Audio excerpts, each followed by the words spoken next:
now.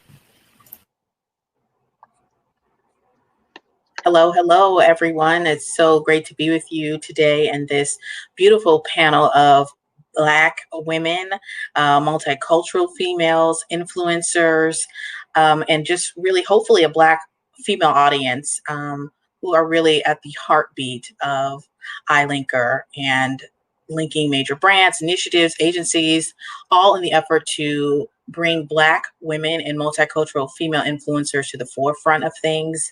I'm going to allow these beautiful women to introduce themselves, and we're going to start off with Jade. Hi, I'm Jade Broadus. I am Travel Mindset's Vice President and Creative Director, and I'm just thrilled to be here. Met Latoya 6 months ago now. It seems like forever, and just thrilled to be here. So excited.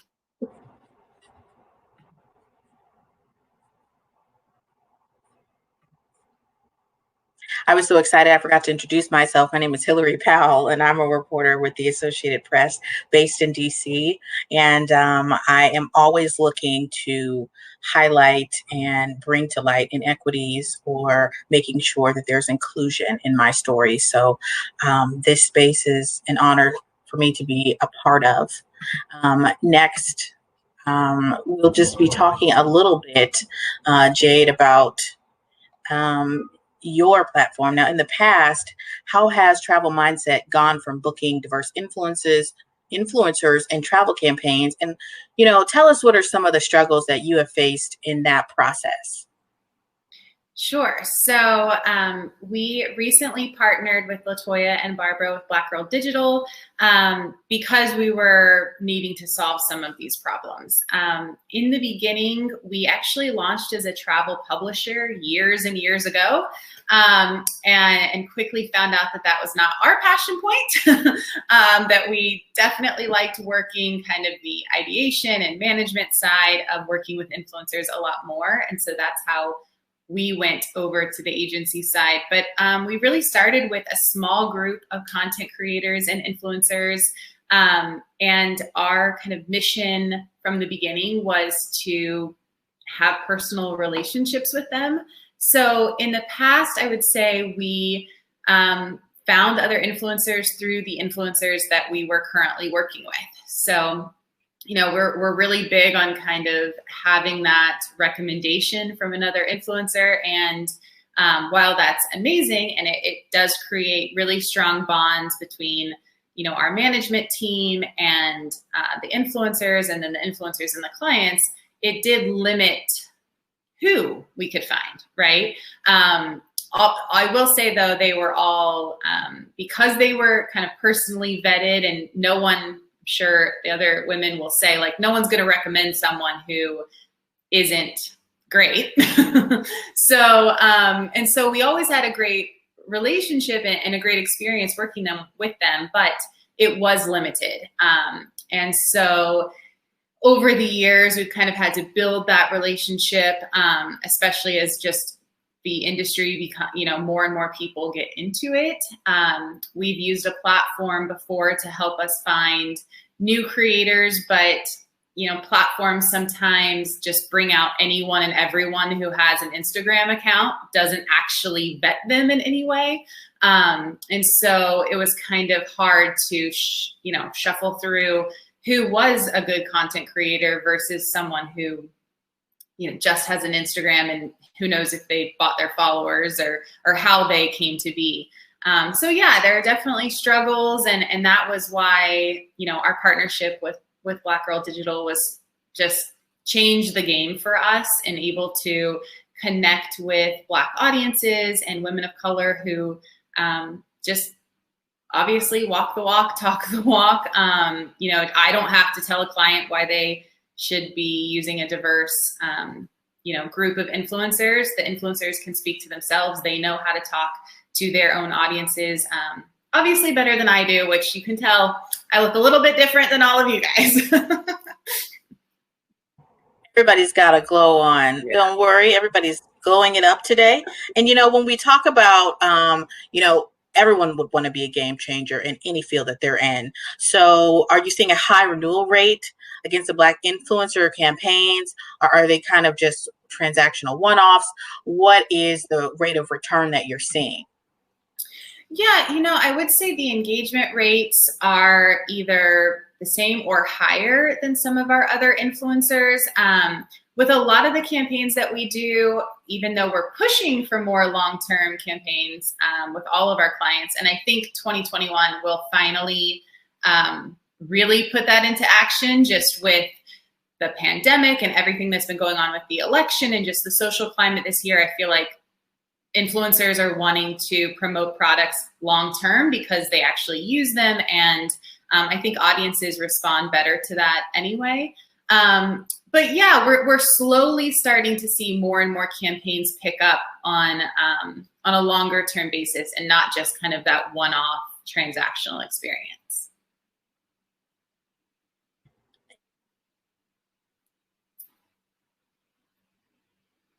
I think you're on mute. You're on mute, Hillary. I did it the other way around. I double tapped.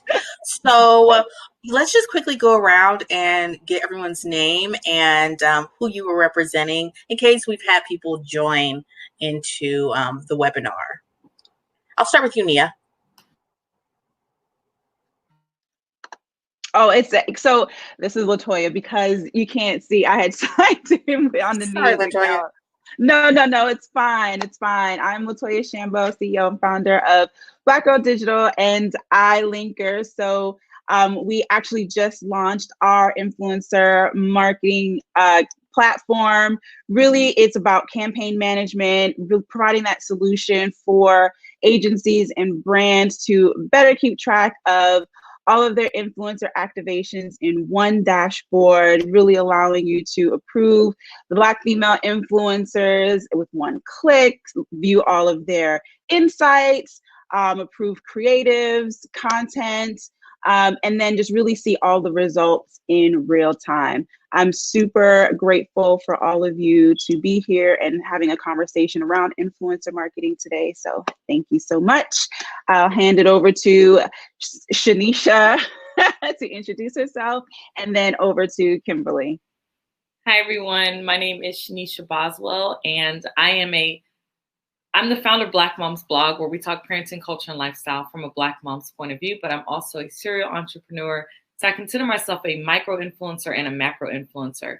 Black Moms Blog is a macro influencing account. We have over 500,000 community members on that account. And then I consider myself a micro influencer because I'm also a writer and an author. I write for the New York Times and Washington Post. I'm a moderator for CNN, HLN, as well as a few other things. And so on my personal account, I have around 21 or 22,000 community members.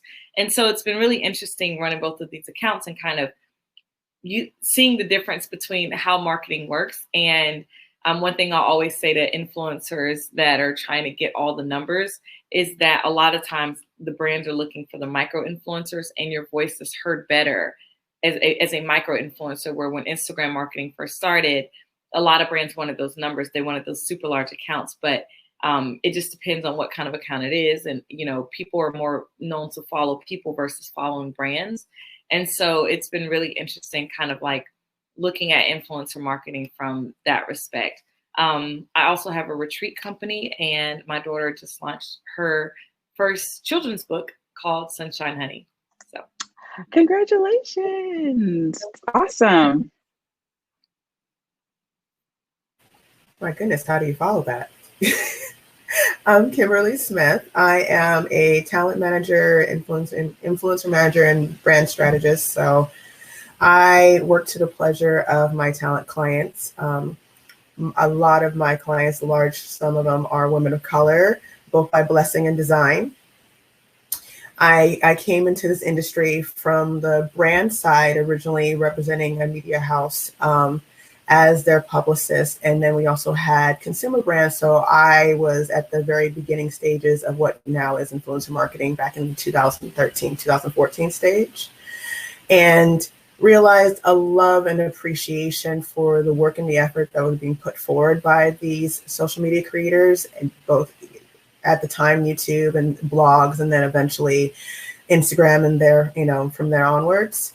And my commitment has always been, being a woman of color, to be in the room, to incorporate more women of color and bring them to the table and open these opportunities to them. So I'm a firm believer, to move the culture forward, you have to stand in the room and have those conversations. So I moved forward from there, left the agency and started KMS Interactive, where I have been widely appreciative of the connections I've made with other brands and the connections I continue to make both with my clients and then other creators who are looking to either pivot into the industry and or realize their brands and help them grow it and establish it.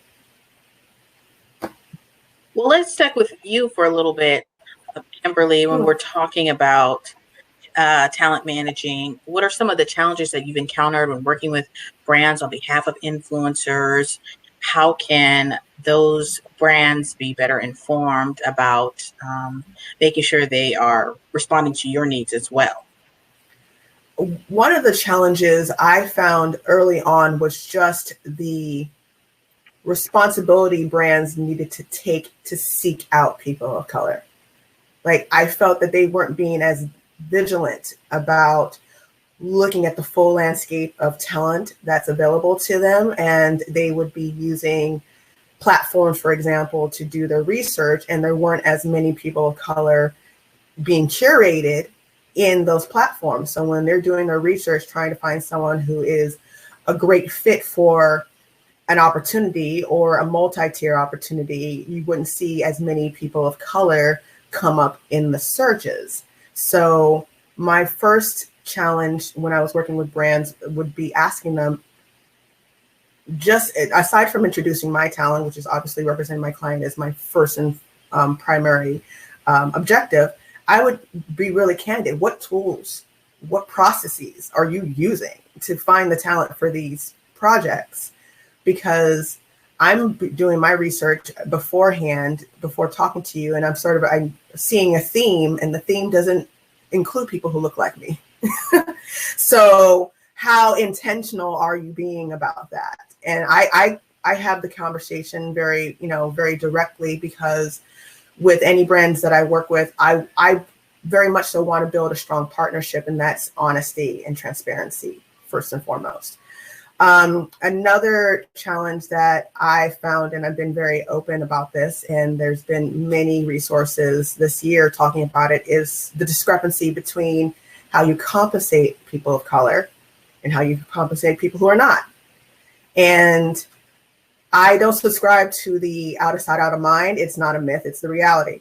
So I also would have conversations with them about that. Like, again, doing my research and looking at past activations that you've done, I just want to make sure that when I'm bringing you talent that is aesthetically, tonally, all of those attributes of fit, that you are representing that opportunity with a rate that is fair and comparable to other people. So those are probably the two biggest challenges and conversations that are going on industry-wide, not just for me, is how are we fairly incorporating people of color and, reaching out to them for these campaigns, because they do exist. You know what I mean? The talent is there, and it could be that we need to be more intentional about how we do our research and be more cautious of making sure that we bring to the table a well-curated list.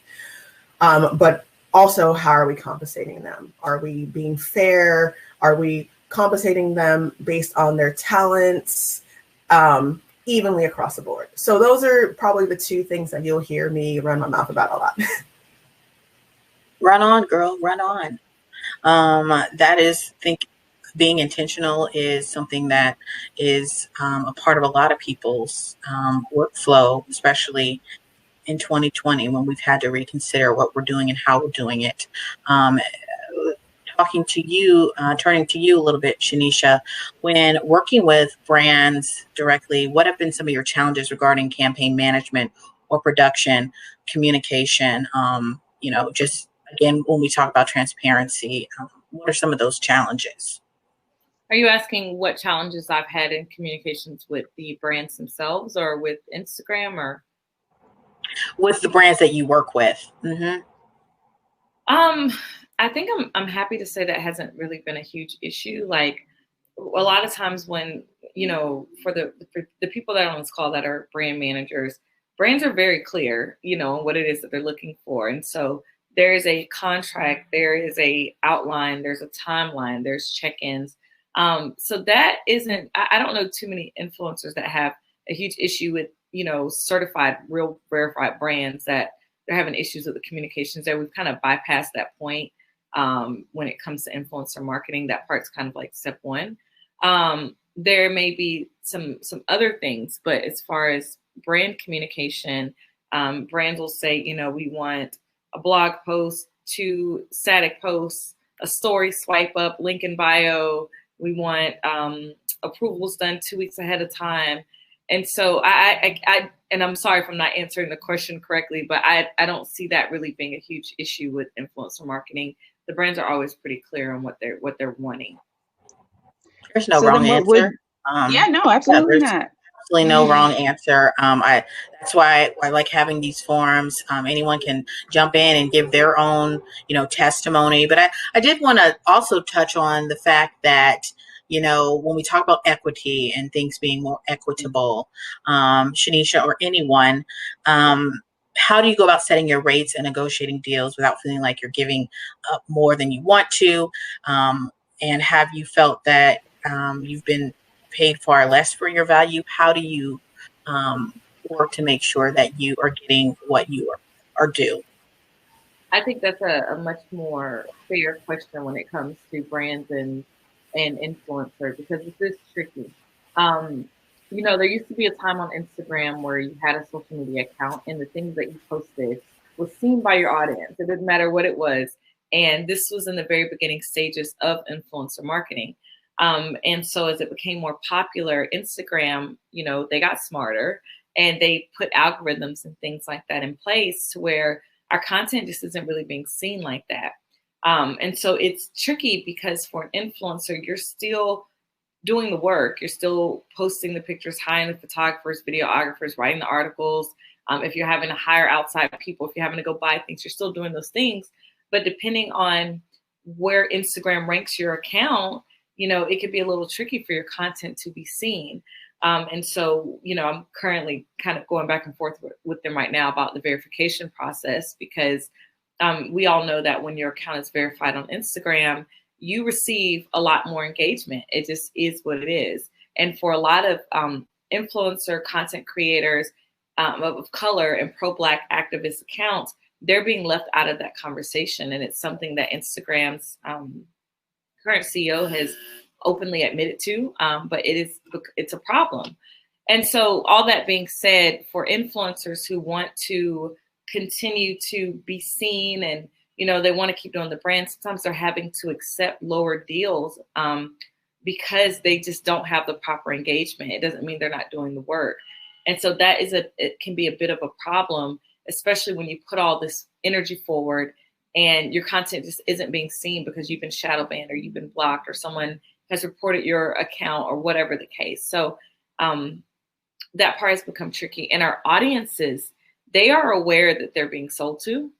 And so it used to be a thing where people were excited about that. And now it's like, okay, here's another advertisement. And so a lot of influencers have done things like comment potting, where we all come together as influencers and content creators, and we comment on each other's postings so that our engagement goes up. And so then it becomes a question for the brands. What is it that you're really looking for? Are you looking for that idea of engagement? Because a lot of times that's what's happening. Or do you want actual engagement, which is not really always on the fault of the influencer? Go ahead. I have a quick question on that. Do you feel like it would be worth influencers putting additional paid marketing spend behind the campaigns that they are invested in or being paid to do in order to increase that engagement or push, more visibility? I think that that's a tricky question, right? Because it goes, is to say, should the influencer pay for it or should the brand pay for it? Now, in the past, the brands have paid for it. The influencer creates the content, they're paid their fee, and then the brand will say, well, we really love the way this looks. We're going to put money behind it to make sure it gets seen.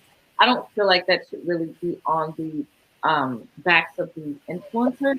I feel like this conversation is really a thing that needs to be the social media platforms, which I know, I mean, how are we going to get Instagram on a live chat, right?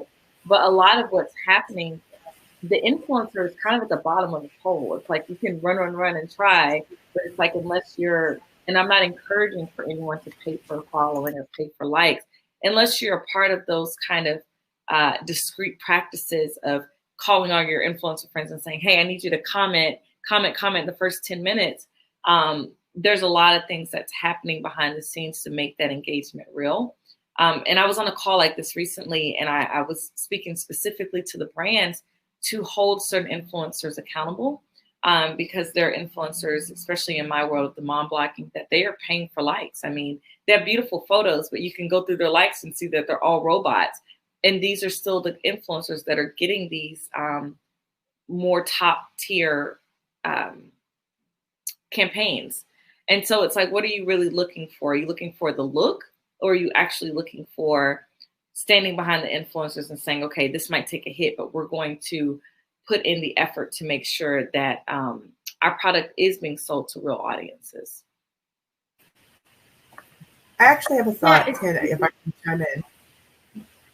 To what Shanicia was saying, it's one of the things I try to do with brands and make an effort is ask them outright, how are you defining a successful campaign?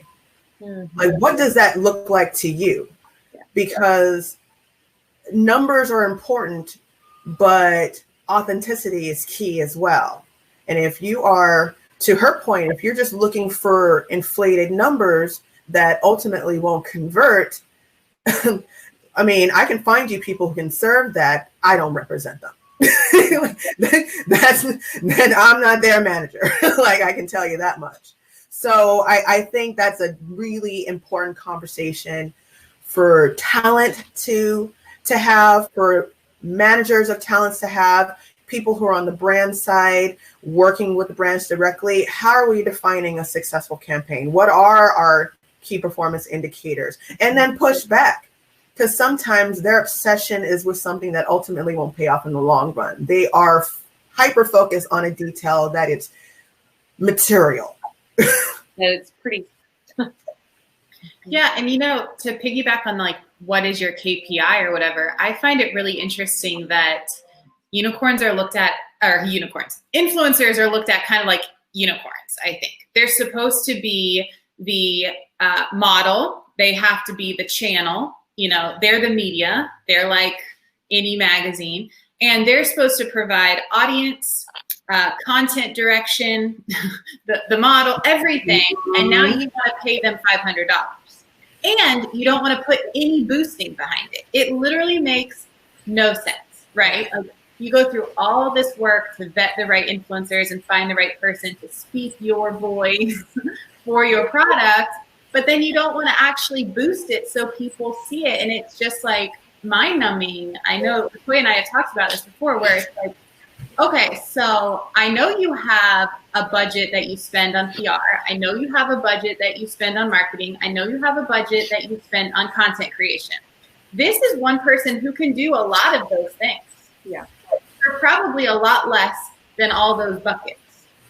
So let's just pay them what they should make and boost their posts so it's seen by the right people. And I still think you're going to spend less than all of those budgets. Absolutely. Right? Absolutely. And Latoya and I, we've been working with a couple of our clients to audit their accounts, right? Everyone wants to make sure that their websites and their social media is representation matters, actually has people that look like their the audiences that they're targeting. And a lot just, quite frankly, don't, right? And so you're either going to need to work with an influencer to not only have those visual representations on their website or on their social media, But with an influencer, you also then get their stamp of approval that your product is for them. Like, I know that I'm preaching to the choir, but yeah, no, I hear you. I agree. And on that note, I'll get off so Arnetta can Thank you so much for your grace, Jade. We're going to allow Grace Jade to go ahead. I'll join in the other side of the event. Thank you so much. Because at this time, she's going to allow her space to be filled by Arnetta Whiteside, who will come on and join us so that we can have a full panel once more. Just carrying on in the meantime, I was going to ask you, either Kim or Latoya, working with a variety of influencers, what is the general conversation that you have around rates? Do they help determine their value? How do you create like a baseline for what their value will be? I lean on the data a lot. I like to help creators understand that, because I come from the brand side and digital marketing side, if we can supply data and build around that, you can better predict what the results are going to be. I mean, there are numbers we all necessarily want, you know what I mean? I want $1 million too, trust me. But I try to lean on the data first and foremost. Like, what does your performance metrics say you yield on an average basis? How is that skewed based on the type of content that you're producing or the product that you're working with? And how does that relate to the brand that we're trying to engage?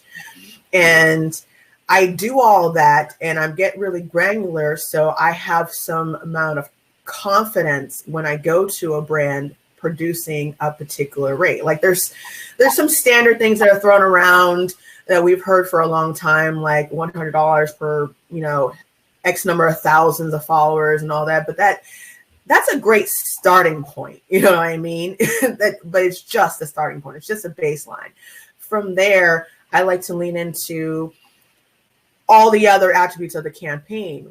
What's usage looking like? What's exclusivity looking like? What is your actual engagement percentage? What percentage of that is actually coming from responsive audience, not just likes? Not to say that's not important. It certainly is. But comments, saves, shares. I rope it all in, because all of those details are pennies, dimes, quarters, dollars, all of them. So I try to make sure when I'm talking to talent, say, okay, we know there are certain baselines that we can start from, but then we evolve your rates based on your growth, based on the performance, and based on all those little attributes that go into the fine details of the contract. Everything Kimberly just said. I'm going to say, the head bob, the snap, and the support. And I mean, sometimes for me, because I try to put myself in the influencer's shoe when I'm thinking about, well, what do they actually have to do, and what is it going to actually take for them to create this content? I mean, I've bought cameras, lights, and literally spent time creating content, and I'm like, yo, I don't know who y'all paying me $100 to do what? like when I'm really thinking about, like, this takes a whole day. I'm not even talking about hair and makeup. Hair and makeup, because no one's getting on camera to give you a polished photo and we're not going to be beat. So again, it's it's thinking about all of those things and really trying to assess the value, because I'm like, well, I wouldn't want to get paid pennies. So why would I ask another human, my fellow sister, to get paid pennies for doing all of this work? So go ahead. So let me jump in. But influencers also need to know their worth and stand by. Exactly. Right. I'm just gonna. So hi, introduce yourself. I was just getting ready to do that. Hi, everybody. My name is Arnetta Whiteside. I sit at I work at Publicist Media. I sit in the multicultural practice at the Center of Excellence for all of Publicist media agencies. So I don't directly work on campaigns, but I have consulted on campaigns. And I will tell you that just recently, I've worked with an influencer who was perfect for a brand, but undersold himself.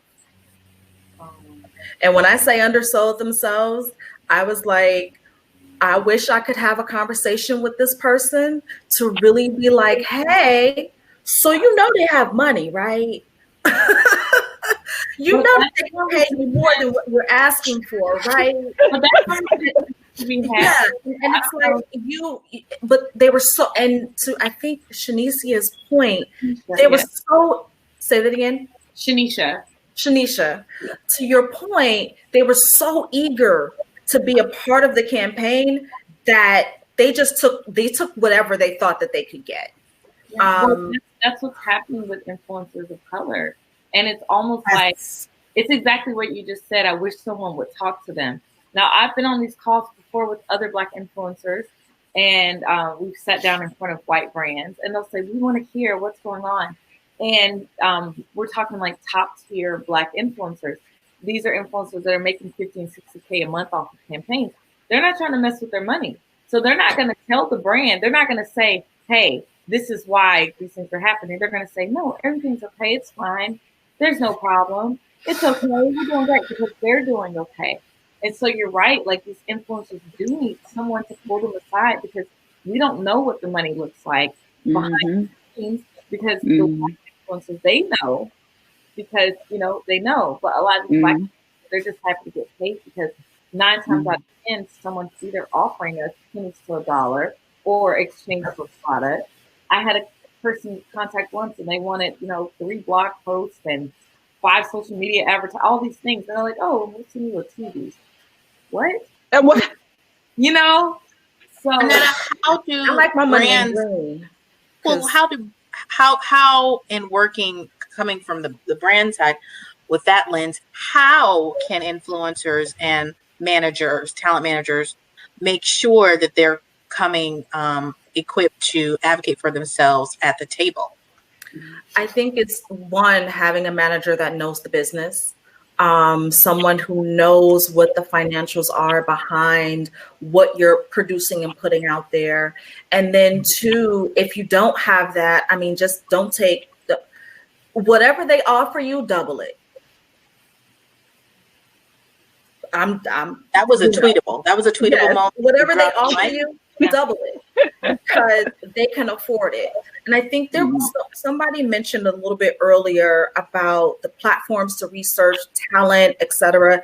I've used those platforms. There are ways, if you know multicultural, and if your brand is looking to actually connect with that audience, there are ways to filter and really look for who has the audience, right?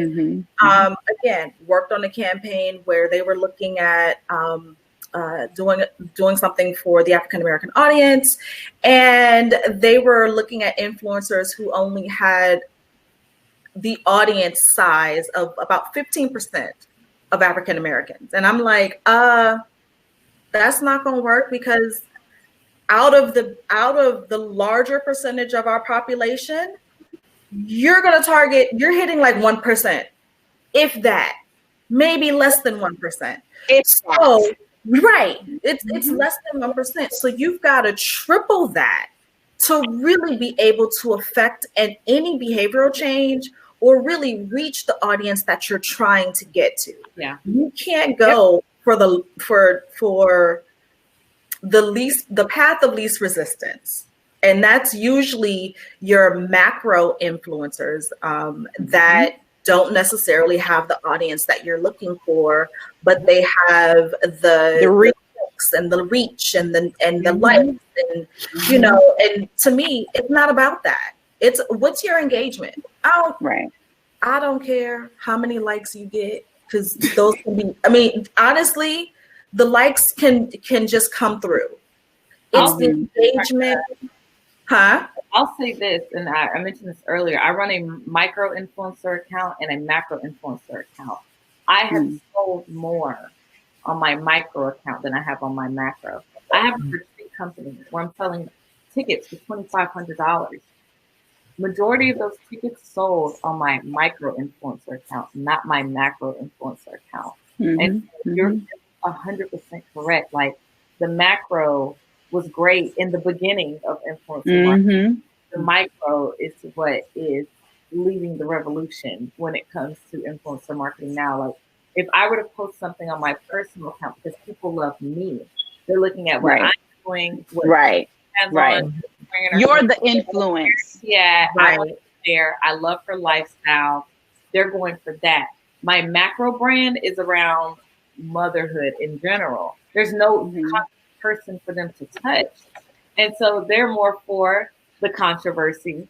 They're more for the call outs. They're more for, that kind of thing. And so that doesn't sell product as well. It can, not really, So if I post something that is controversial, I just posted a video and it got, 30,000 views and 100K reach. But if I were like, hey guys, here's this awesome book, do you want to buy it? It's like 150 likes. No one cares. No one cares. Some crickets. That's it. So it becomes really interesting to see how that I just want to you bring up a good point. What I love that you just explained is that your audience. I love working with influencers who know their audience, because that helps me better sell you, right? And better position brand partnerships for you and your brand.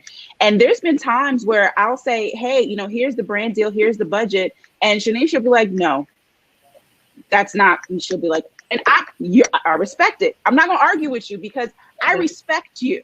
If I could get you more money, I'm going to go get you more money. If this is the budget I'm working with and it doesn't work for you, I respect your position.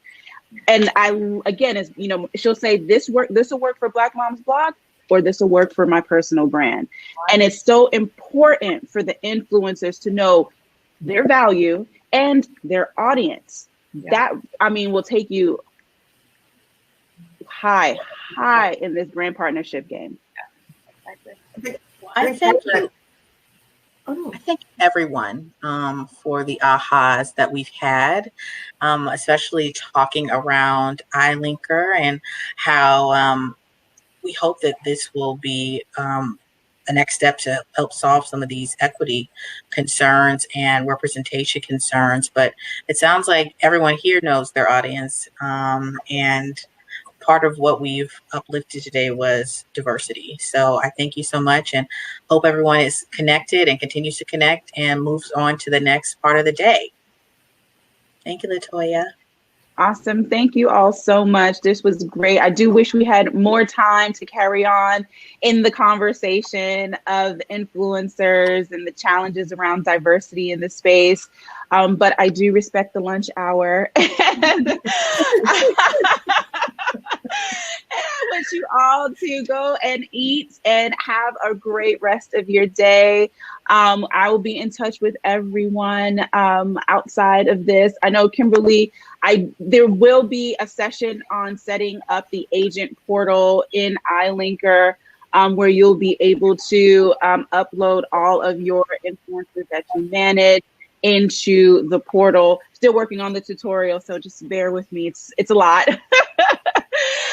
So I will be in touch with you on that. And Shanicia, thank you again so much for your time. And Miss Arnetta, it was a pleasure. Thank you so much. And Hillary, you're great. I appreciate you moderating the panel. Have a great day, guys. Bye-bye, everybody. All right, bye.